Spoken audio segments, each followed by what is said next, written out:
నిధులు పక్కదారి పట్టాయి. జగమెరిగిన సత్యం.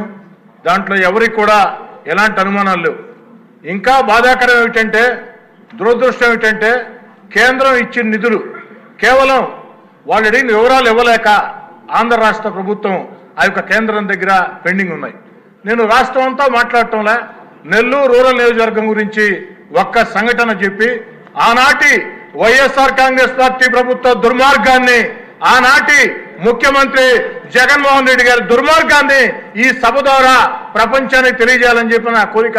అధ్యక్ష, నెల్లూరు రూరల్ నియోజకవర్గంలో దేవరపాళెంలో నరసింహకొండ ఉంది. నరసింహస్వామి దేవస్థానం.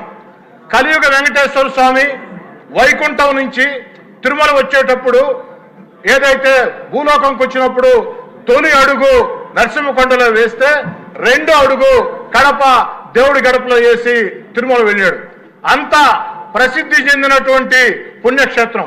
ఆ పుణ్యక్షేత్ర అభివృద్ధికి ఆనాటి ముఖ్యమంత్రి గారు చుట్టూ తిరిగి అభివృద్ధికి నిధులు ఇవ్వకున్నా నేను నాకున్న వ్యక్తిగత సంబంధాలతో ఆనాటి భారత ఉపరాష్ట్రపతి, ఈనాటి మాజీ ఉపరాష్ట్రపతి వెంకయ్యనాయుడు గారి సహకారంతో వెంకయ్యనాయుడు గారు తన పదవిని ఏదైతే పూర్తయ్యే కాలంలో ఆఖరి లేఖ కేంద్రానికి రాశాడు. ఇది నెల్లూరు జిల్లాలో ఉంది. నెల్లూరు రూరల్ ఎమ్మెల్యే చెప్పేది వాస్తవం. కేంద్ర ప్రభుత్వం నిధులు ఇవ్వాలంటే వెంకయ్యనాయుడు గారి మీద గౌరవంతో ఆనాడు టూరిజం శాఖ మంత్రి కిషన్ రెడ్డి గారు ఏదైతే 50 కోట్ల రూపాయల నిధులు కేంద్రం నేరుగా విడుదల చేసింది. ఇందుకు ఈనాటి మంత్రి సత్యకుమార్ గారే ఒక సాక్ష్యం. అయితే బాధాకరం అధ్యక్ష, ఆ నిధులు విడుదల చేసిన తర్వాత 15 రోజులకి వైఎస్ఆర్ కాంగ్రెస్ పార్టీకి నేను దూరం కావాల్సి వచ్చింది. కానీ వైఎస్ఆర్ కాంగ్రెస్ పార్టీ దూరం జరిగినా ఖచ్చితంగా నరసింహస్వామికి న్యాయం చేస్తారు. దేవుడి మీద నమ్మకం ఉండేవాళ్ళు ఈ పని ఎవరో కూడా ఆపరం భావించా. కానీ ఆనాటి ముఖ్యమంత్రికి ప్రజల మీద నమ్మకం లేదు, దేవుడి మీద నమ్మకం లేదు. దుర్మార్గంగా దాన్ని ఆపేశారు. అనేక సార్లు ఆనాటి ముఖ్యమంత్రి పేషి అధికారులకి, ఎందుకంటే ఆనాటి ముఖ్యమంత్రి పేషి అధికారులు ఫోన్లు చేస్తే ఫోన్లు ఎత్తుకోరు. ఎమ్మెల్యేలు ఫోన్లు చేస్తే గుడ్ మార్నింగ్, గుడ్ నైట్ మెసేజ్లు పెట్టి ప్రతిరోజు కూడా వెంటబడినా అతిగెత్తి లేదు. ఈ రోజు అది ఏ స్థాయిలో ఉంది, ఎక్కడ ఉంది? ఏదైతే నెల్లూరు రూరల్ నియోజకవర్గంలో ఒక భారతదేశంలోనే విశిష్ట దేవస్థానం దేవరపాళెం నరసింహకొండ దేవస్థానం కేంద్రం ఇచ్చిన 50 కోట్ల రూపాయల డబ్బులకి రాష్ట్రం డిపిఆర్ ఇచ్చిందా లేదా? దానికి కనీసం ఇప్పటి ఆర్థిక శాఖ మంత్రి గారైనా చర్యలు తీసుకొని న్యాయం చేస్తారా లేదా?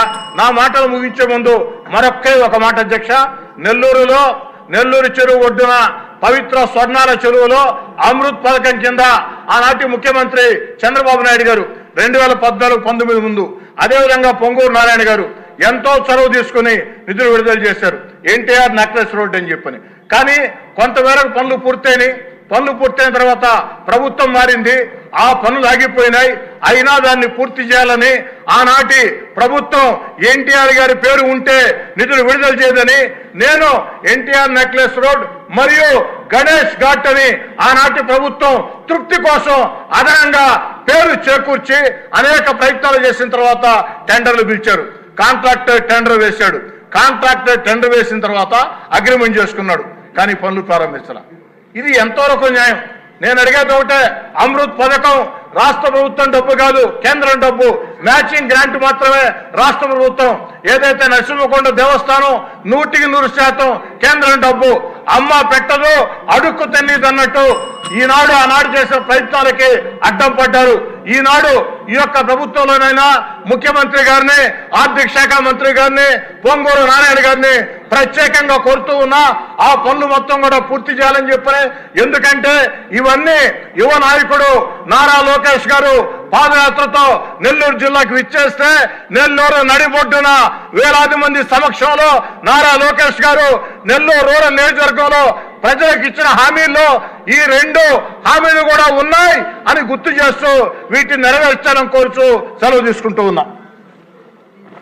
ఓకే.